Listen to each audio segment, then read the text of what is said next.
Hey, this is Trey. Just want to make a quick overview video of the new Vintage Film Looks release for Skyrim Special Edition.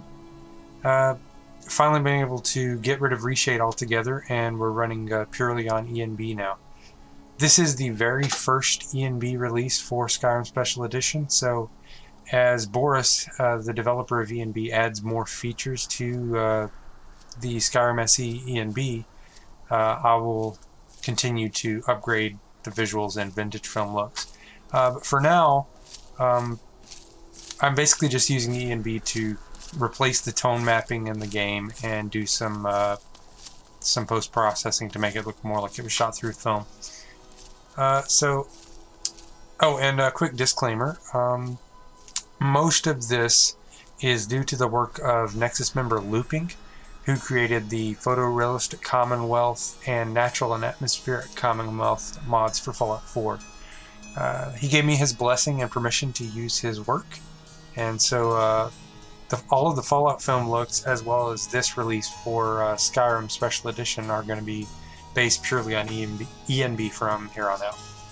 So let's get started. I'm going to disable the mod. So this is what the game currently looks like using Vivid Weathers, which Vintage Film Looks was designed to run on top of Vivid Weathers. It looks kind of odd on Vanilla Weathers, but if you like the way that looks, I mean, there's nothing stopping you from doing that. But I designed it with Vivid Weathers for Skyrim Special Edition in mind. So anyway, this is just the game with no post-processing running and Vivid Weathers replacing the weather. Also, you need to turn off TAA and instead run FXAA. As much as I like TAA, and I think it's wonderful and it looks great, it is not compatible with two of the effects that I'm using here. The film grain in ENB, the temporal AA, actually messes with that and causes weird artifacts. And the lens aberration can also have weird color banding issues when you have TAA enabled. So I recommend you use FXAA only, or turn it off completely and run Reshade or something behind ENB to add SMAA or something. But I just use FXAA because honestly I'm doing sharpening through ENB, and FXAA blur is not really an issue. Okay, so let's get started. First of all, let's pull up the ENB menu. Now, normally that is Shift plus Enter, but I've just completely ditched that, and I've changed it so that the End key on your keyboard pulls up the menu. So just tap the End key, and then similar to Reshade, Scroll Lock toggles the effect on and off. So I'm going to hit Scroll Lock right here. Let me turn the menu off, and right away we can see there's a fairly drastic change going on here. Now, currently what's enabled is the Technicolor Process 4 film stock. And the way you change that... Oh, gotta turn the console on. By the way, I already hid the HUD, so you can just pull up the console with tilde and just type TM, I guess stands for toggle menu, and you turn all that off. Okay, so I've got that turned off. When you first pull up the ENB menu... Oh, by the way, I'm going to turn it off. Notice my frame hit that I'm taking. I'm currently at 53 frames a second. I'm running at 1440p on two 970s. And I'm getting, currently in this particular scene, 53, 54 frames a second, just sitting here with ENB disabled. When I enable it, I have a frame drop of about 5 to 6 frames. It's not that bad. So anyway, we have this enabled. When you first pull up the menu, the ENB menu, in order to change the film stock from the selection of Vintage Film Looks film stocks, just pull up the ENB post pass right here, and this little thing right here, let's pull that over. So here's our list. Let's go to Faded Fuji, which I really, really love. And we can go ahead and turn on the letterbox, which I prefer to play with, but you can turn it off if you want. So turn that on, and just really quickly, I'm going to turn the HUD back on, and you can see up here the letterbox does not cover the HUD, which is really cool. So let's hide that again.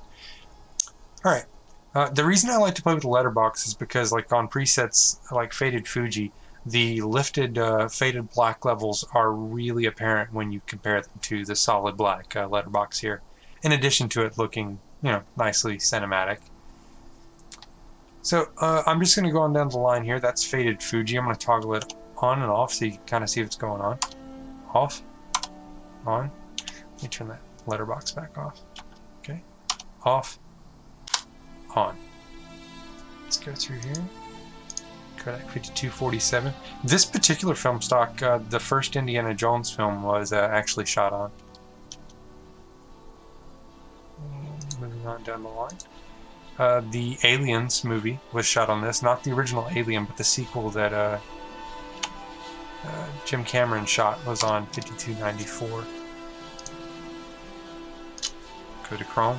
So really lovely film stock. The contrast is heavier here, but that's by design. All of these different film stocks that I'm emulating here do have different contrast characteristics. Kodachrome was a very dense film stock, so the shadows are quite deep. So off and on. Put it on. Okay, and then these next two here, Tri-X 400 and Sepia Tone, these are monochrome. And once again, let me turn the HUD back on. I'm going to run forward really quickly so the stamina meter will pull up. And you can see it is still nice and green because ENB is wonderful in that these film stocks don't affect the colors of the HUD, which is really cool. Okay, go into Sepia Tone, which is basically black and white with a brown dye on the film. Let's go down here. Technicolor Process 2 was actually the very first color movie film. It's not true color. It only has two shades, a greenish cyan and a reddish orange. But it is a really old school look. We're talking like 1920s here. And then moving on down to my personal favorite of the bunch is Technicolor Process 4. This was actually the first full color film stock. And it's got that vintage, 1930s through the 1960s kind of look to it. And I just really love the shadows and the midtones and the highlights. Everything about this preset I really, really enjoy. Okay, so that's a quick overview of the different film stocks. Let's take a look at what the different settings do. So film stock intensity is pretty self-explanatory. This is just basically the mix level of the film stock versus no film stock applied. So as I pull it down, you can see the effect go away. And then at this point, with the film stock all the way down, what you have is effectively what vintage film looks ENB is doing under the hood. So you can kind of see the improvement in the realism right away. Let's turn the LUT back, the film stock all the way back up. Okay, film grain. This may be hard to see on YouTube, but basically all the way at 0 is no film grain. Crank it up to 5 and there's a lot of film grain. The default is set to 3 because I find that to be the most realistic.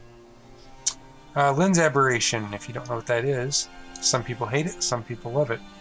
I don't mind it if it's done subtly, which is what I have it set to here, 0.215. Now, I find that this actually tends to be a bit heavy when you don't have the letterbox on. If you have the letterbox on, this is perfect in my opinion. If you have the letterbox off, you might want to pull this down just a bit to say like maybe, 190 or so. Anyway, you pull it all the way down, you get rid of the effect altogether. If you watch on the sides here, take a look at this roof, and you can see the effect as it changes things. So watch the roof. So I push it all the way up. So you can see there's a bit of color fringing and a little bit of blurring on the sides, which is meant to kind of try to simulate like an anamorphic film lens. And then lens vignette, just darkening around the edges of the image. It's really subtle right now, set to 15, because the point of having vignette in vintage film looks isn't necessarily for it to be noticed. It's just to try to be accurate and make it look more like it was shot through a lens. So 15 is pretty light. You can kill the effect altogether by going down to 0. And you can see even though you may not have noticed it before, when I take it off, you definitely see it. You can go all the way up to 40, which is really heavy. But I find 15 to be about perfect for me. Now gamma, this is if you find the image too bright or too dark. This gamma adjusts the midtones of the image.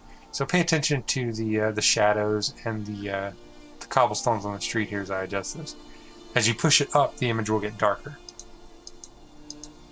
And you can go all the way up to 2.0, which is kind of ridiculous. And then you can come all the way up. Prepare your eyes. This is going to get really bright. Ouch. Anyway, you have a lot of flexibility here. You can adjust basically the midtones of the image. Exposure is similar, but it affects the whole image rather than the midtones only. And the reason this is here is if you feel the need to push this up, right? You can then turn around and push exposure up to compensate for the crushed shadows. Right? So you can play with that if you want. I have it tuned pretty well to where you don't have to adjust it, but I did give you the option here. Color temperature, you can make the image cooler or warmer. Backwards is cooler. Shifts it more toward blue. And this shifts it warmer, going that way. Sharpening is kind of self-explanatory. Global detail is basically sharpening applied to the whole screen. And nearby objects is using the depth buffer in ENB so that the sharpening is only applying to stuff that's really close to you. Like for example, this wooden beam right here. As I pull it all the way down, you can see that it's changing things. Go back to 3. And then global details, I turn that up. Again, it may be hard to see on YouTube, but pay attention to the rocks here that are kind of blurred out. And as I push that up, you can see some more detail. I wouldn't recommend going all the way up to 10. That's kind of insane. Put it at about 1. Let's put that letterbox back on. Okay, so these numbers here on the side. This I've put this in here so that if you ever mess with it a lot, but you want to go back to the default, I've got these listed here as the default values. Which, as of shooting this video, I think I'm going to bump this up to 3. So the default value will probably be 3 here. Anyway, that's pretty much vintage film looks. And I hope you get a lot of enjoyment out of it. Catch you guys in the next video.